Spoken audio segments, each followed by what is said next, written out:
I'm Stephen Russell. Welcome to Copper Rivet Distillery, where we make Masthouse Whiskey, Vela Vodka, Son of a Gun English Grain Spirit, and Dockyard Gin.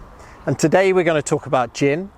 But before we go inside, let's have a little look at the history of gin. We can trace Britain's relationship with gin back to the days of the 80 Years' War, when we were allied with the Dutch. And the Dutch soldiers would share Geneva with British soldiers before going into battle, and it would fortify them and give them what would become known as Dutch courage. Wind forward to the 17th century, and gin has become a massively popular drink in Great Britain. So much so that at that period has become known for the gin craze, which was characterised in Hogarth's famous etching Gin Lane.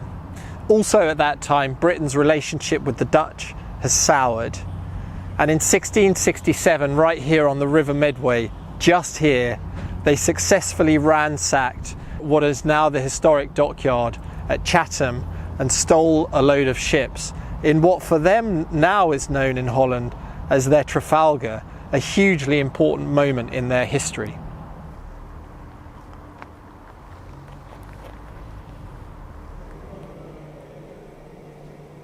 So welcome to Copper Rivet Distillery. We're going to spend some time talking about the process of how we make gin. But before we do that, I wanted to share with you why our distillery is special. We're one of the few distilleries in the country that makes alcohol from scratch, and that will enable us to show you all the way from grain to brewing to distillation, and then also to the flavour profiling and blending. But even more than that, we're one of just a couple in the whole of the United Kingdom that actually goes all the way from growing the grain in partnership with a local farm to then bringing it to the distillery, milling that grain, and then going through the rest of the process. So in this short session, we're going to go all the way from farm to glass.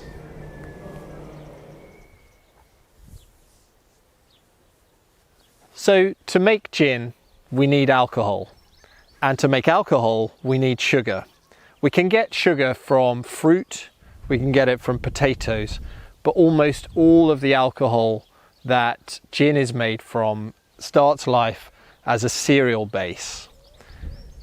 When we make our alcohol, we use wheat, rye and barley. And I'm standing here in the fields where our barley is grown, right here in Kent, 15 miles from the distillery.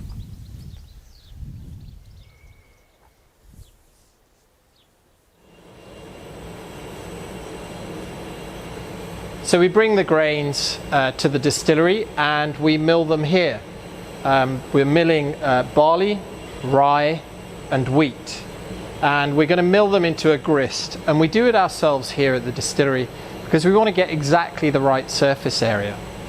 Mill it too much and you have flour, very hard to work with.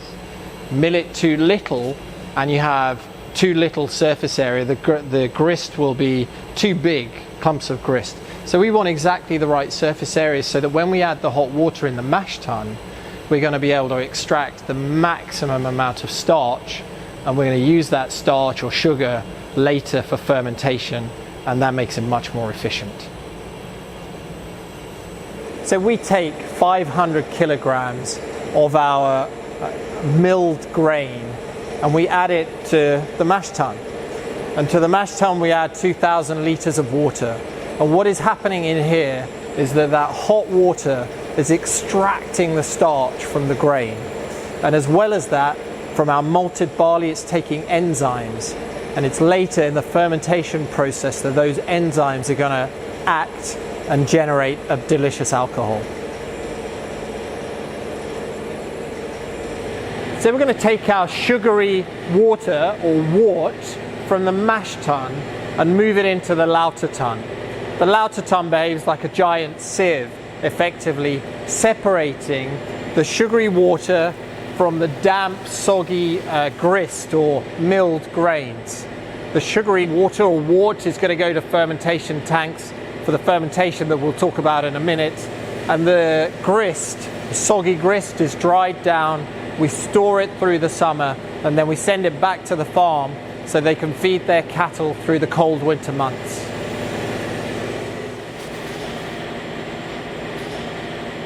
And here's half a ton of that spent grain, which will go back to the farm so they can feed those cows this coming winter.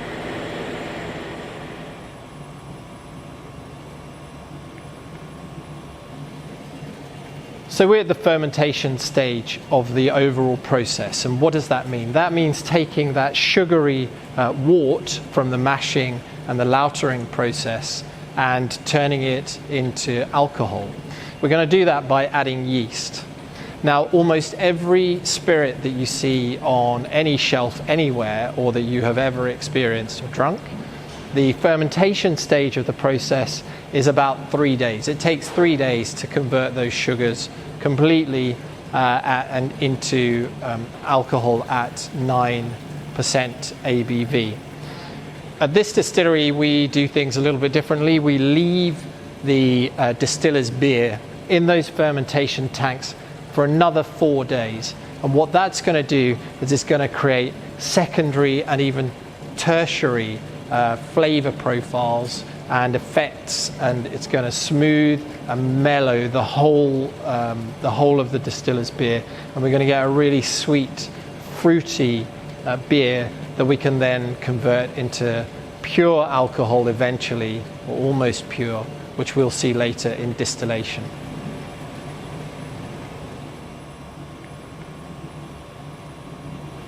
So we take our distiller's beer, which is sitting at about 9% alcohol by volume, and we're going to move it through into this still. Now we use, in the context of gin, we use this still as a wash still, but as you can see, this is a classic whiskey still, and half the time we're using it to create an amazing whiskey called Masthouse whiskey, and the rest of the time we just use it as a wash still. So what are we doing in creating a wash? We're taking 9% ABV, we're running it through here once to get the spirit level up, the alcohol level up to about 30%. What that's going to allow us to do is that when we move it into our column still, which is our neutral grain spirit tower, it's going to be much more efficient. So this is probably one of the few 10-meter tall pure alcohol distillation towers in the country. You can see it has 4 distinct sections, and in each one of those sections there are 10 copper plates, and what happens to the liquid as it moves through those, it's effectively having a mini distillation at every copper plate. The alcohol is evaporating from the liquid, it's hitting the copper plate, and then it's running off, it's condensing and running off, and we're able to collect that as 96.4% ABV alcohol. In effect, what that means is that having been through the wash still once, then through this spirit tower, before our gin gets to the gin still, it has already had 41 distillations.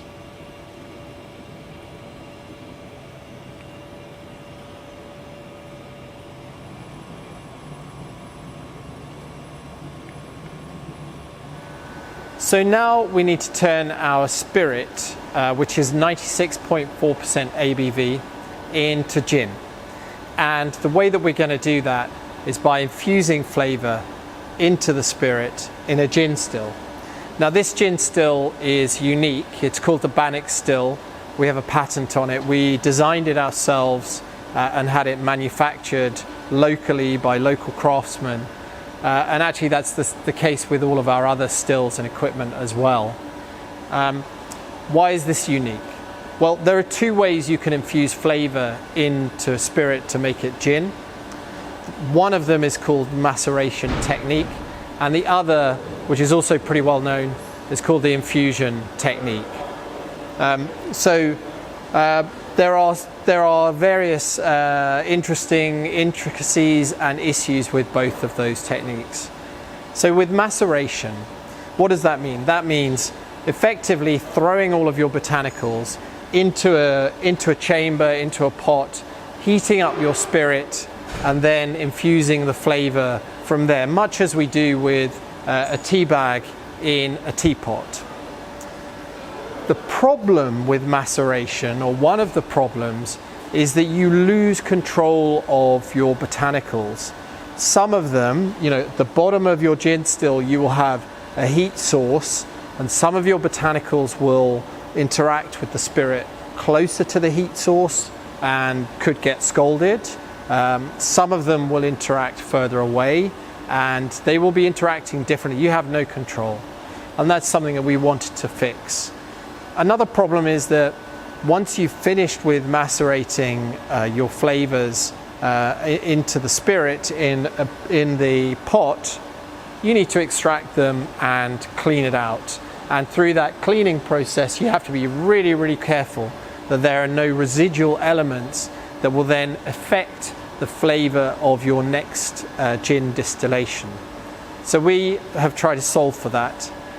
In the center of our gin still, you can see the sphere, and that sphere is a maceration chamber. What we do is we heat the liquid up in the chamber at the bottom, in the pot. It goes through a non-return valve into the maceration chamber, and inside the maceration chamber we have these tubes where we keep our botanicals, and they go into the side of that chamber. What does that mean? That means that maceration is happening away from the heat source. It's happening inside a very controlled chamber inside the tube, and that means that we have complete control. We also have far less requirement for cleaning, so it's quicker, and we can guarantee that there will be less chance of residual elements featuring in our next distillation. Vapor infusion is the other technique that I talked about, and usually vapor infusion happens as a separate process to maceration.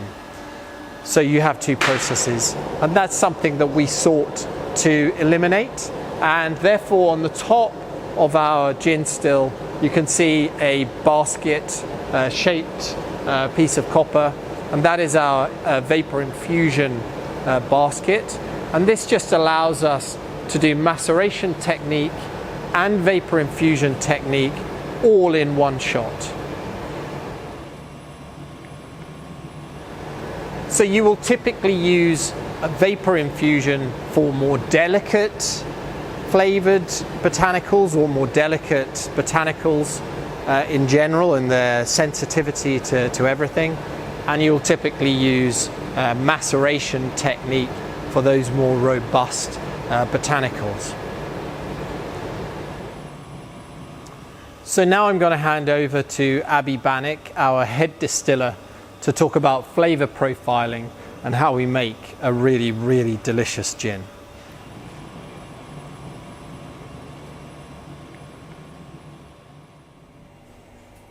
Hi, my name is Abhi. I'm the head distiller at Rivet Distillery.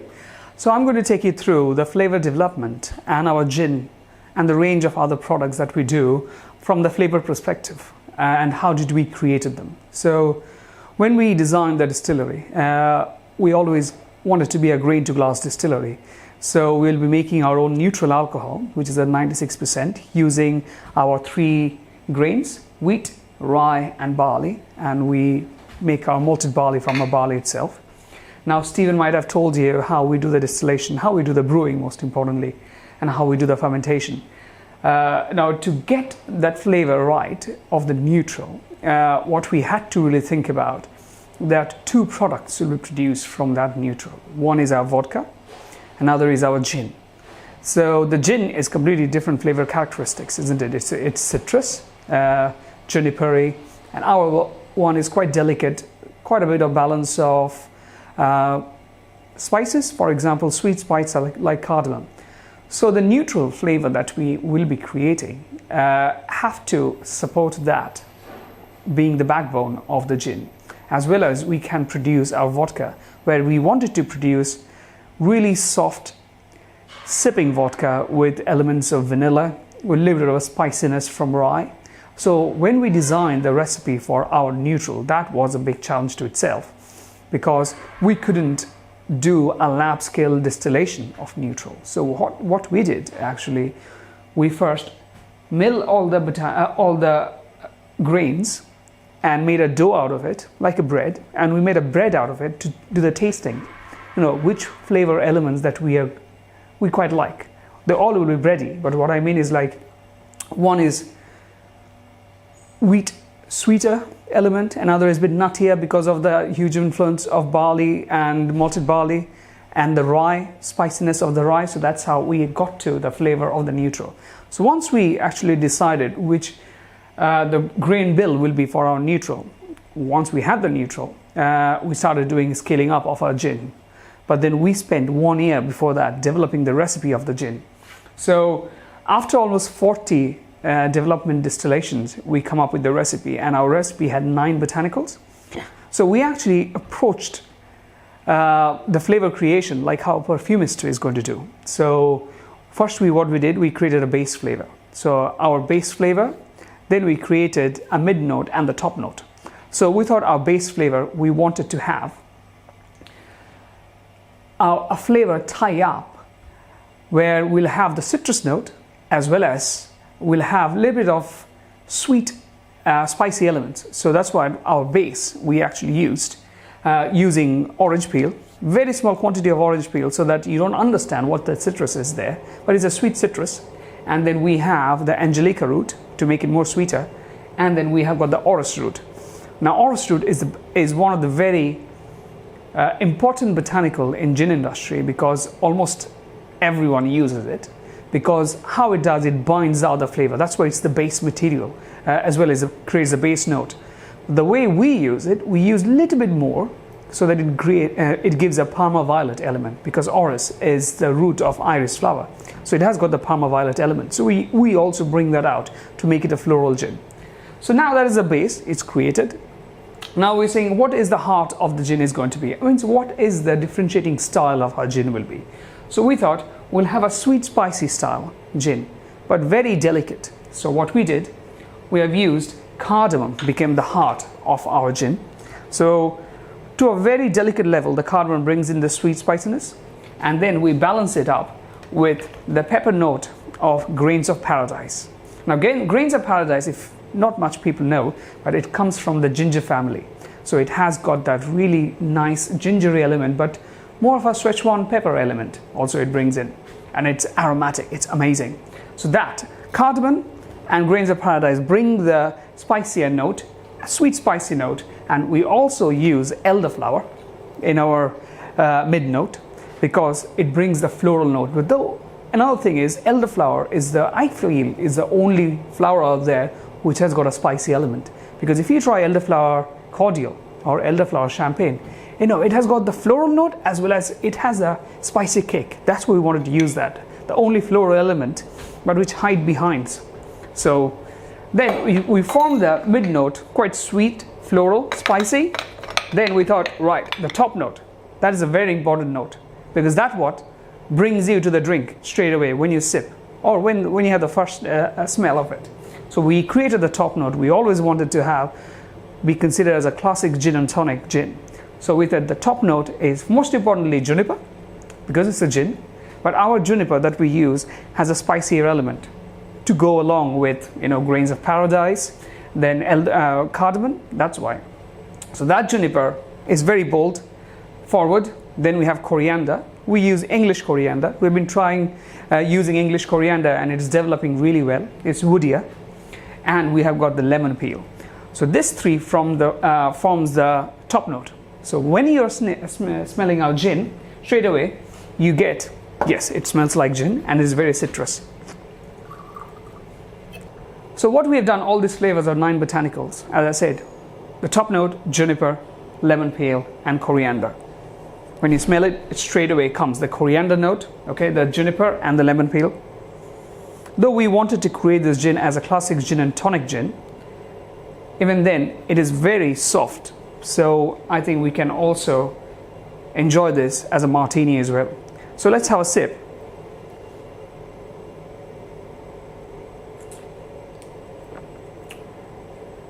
Sweet, as expected. Because of the Angelica root, it adds a lot of sweetness. And also to add to it, we do not add any sugar to our gin, but we talked about our neutral. So how we create our neutral is also, our neutral is quite sweet. So you might find, wow, the sweetness, it is coming from the large quantity of wheat that we use in our neutral production. So that's why it is quite sweet. And this gin, as I talked about, the hint of spicy element coming from grains of paradise as well as rye. So if you have ever had a rye whiskey and you have an aftertaste, quite spicy, warming, you'll have that in the gin as well. Very slight, and it gives a really long aftertaste, that's why. Quite nice. So that's what our gin is. Very citrus on the forward, and then once you start drinking it, it's just a balanced flavor of floral and citrus elements. And the cardamom just sits there right to make it, it's a delight, to make it a delight. So that's our gin. So as I said, we produced almost 40 different variants of it till we got to the stage how we got our recipe of our gin after 40. And also because Janet is a patented gin distiller, we do the distillation completely differently. We do get a lot of product out per distillation. Now, technical term wise, in a gin distillation, you'll typically collect between 65 to 70% of product as alcohol product out. We collect around 80 to 85 without having any burnt flavor or vegetal note. So that is one great thing about it. But also because we collect more oils, it also gives a gravity to the gin. So in your mouth, it lingers longer. So yeah, that's how we created our Dockyard gin. Now, because it's quite a delicate gin, we were able to create further flavor gins along the line with it. Now, when we say flavored gin, I would like to point out in here, we didn't want to create a gin by adding flavor to it. When we say flavored gin, we want to bring those flavors forward as well. For example, our strawberry gin, 100% natural. It is produced using 100% Kentish strawberries, and the whole idea about this flavor is to bring to you how a strawberry flavor can work in a gin, okay? Not to create really sweet tasting pink gin. So our whole idea of strawberry gin was to bring the freshness of the strawberry to you in your glass. So that's why we created, and we used almost around 2 punnets of strawberry per bottle. So there's a whole load of strawberry has gone into the production of this gin. So when you try it, try with just normally you try it. There's no sugar to it, so you might feel, oh, you're going to get a lot of sweetness coming through. It is not, because strawberry itself doesn't have a lot of sugar. It only have around 16 bricks of sugar, so it's very low sugar. So that is the amount of sugar which has gone in it, maximum. And when you make a cocktail with it, we typically say strawberry gin with cloudy lemonade. You see the freshness of the strawberry and then the lemons just come together in the glass.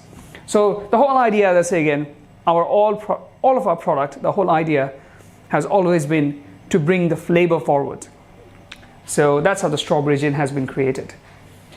Now a damson gin, it is quite a unique product as well. Though it is also has the base of Dockyard gin. But we wanted to create a damson gin or a sloe gin, but when we did our research, we are very Kent based in our heart, in our ethos, in our motto. So when we were doing the research, we realized that the damsons are more true to Kent than sloes. In a way, damsons came with the Romans. The Romans brought damson from Damascus. That's why it's called damsons, because it is the berries from Damascus. And Roman came through, and when they were doing the development all throughout the country, they were building roads, they planted damson bushes across. And the earliest known damson trading is recorded in Strood, just across the river. So I thought damson is much more true for us to make any kind of damson or sloe gin. So we made damson gin, but we took a different route. pretty much we took a route of a port making. So what I did, we took damson, made a juice, took the juice, clarified it, fermented it, then stopped the fermentation using high-proof dockyard gin. And then what we did, we settled it, barrel-aged it, and then we bottled it. So this whole process, it's between 8 to 12 weeks it takes, is because of fermentation. It's typically 1 day, 1.5 day. Then how long do we leave it with the gin? Totally matters, temperature dependent. So in the summertime it is quicker, so it takes around 8 weeks. But in the winter time, we leave it longer, around 12 weeks. That's why. And what do you expect from this damson? Because it has not spent its time with the skin or the peeps, you don't get that almondy flavor that you typically get from a slow damson gin. But this one is juicy, plummy. When you taste it, it's pretty much like you're having a damson itself, or maybe a damson jam. That's what you can expect from this damson gin. So yeah, give it a try. They're all natural product. Because it's also natural product, when we do not put any additive to take any proteins out, so it might develop some sedimentation like any fine wines does. But yeah, give it a try. They're all natural product. So people talk about food pairings and pairing spirits with different food types. How would you go about thinking about which foods could be paired with a gin, for example? It's a good question.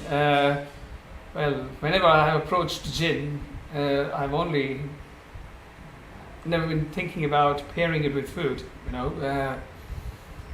but it is pretty much like if we break down the flavors, then it most probably is the chef who would be able to pair it nicer than what I would do. For example, dockyard will have the main flavor being citrus. So if you think how citrus works in food, then that's going to give you some elements, ideas for yes. pairing. So yeah.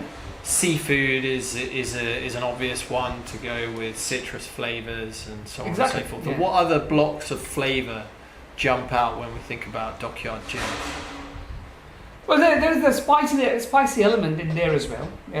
Both elderflower brings the floral spiciness as well as cardamom, sweet spiciness, and our grains of paradise, peppery notes. So those three together brings a really complex spiciness bringing together. So again, so when you think about spiciness, what kind of food do you think which get influenced by delicate spiciness? So I think, what do you call it? Light pasta? What do you say? Yeah, why not? So we've got citrus, Yeah. we've got spiciness. Yeah. What else have we got coming through in that range of blocks of flavor in dockyard gin? There's only the third element which is left over there, which is our sweet woody elements that is left. So yeah, this is the three core elements for our gin: citrus, sweet spicy, and sweet woody element. So I guess that's why sometimes we see people pairing, let's say, salty elements with these drinks because they can work quite nicely with the sweetness. You're right. Because one of our cocktail also that when we made with our gin had a salt rim. Yeah. In it. Salty dog. The salty dog. Yeah, that was quite nice. It is a what do you call love or hate cocktail, but yeah, I think I felt the salt complemented it in that cocktail. So because it was a salted grapefruit soda that we used, isn't it, for that? Yeah. So salt. So that's a great segue actually, because what about cocktails? How I mean, you're a master of flavor in the liquid sphere at least. So what's your approach to cocktails with gin? Dockyard gin in particular, what's your favorite drink? I literally love dockyard gin and tonic. Simply can't have enough. Same here. Okay. So, but also quite like, I think, Tom Collins with elderflower cordial. So lemony elderflower element together goes really well. But if I really have to choose a cocktail with dockyard gin, so just in case people don't know, the elderflower Collins breaks down the ingredients. What are the ingredients in the Elderflower Collins? In Pretty straightforward, right? Yeah, Elderflower Collins is Tom Collins with Elderflower Cordial, which is for our Elderflower Collins. We use double of gin, half a shot of Elderflower Cordial, a shot of lemon juice, top it up with soda. Nice. So that's how we make our. So it's very simple but very refreshing note it brings in. But if you really want to push me towards a cocktail of gin, I really like Vespa with Dockyard gin, and I think at the same time it also promotes the flavors of our vodka. We make our Vespa with double gin and vodka, shaken, not stirred. Not stirred, yeah, and it's amazing. Yeah. Yeah. No, I agree. It's very, very nice. One too less, three too many. Yeah.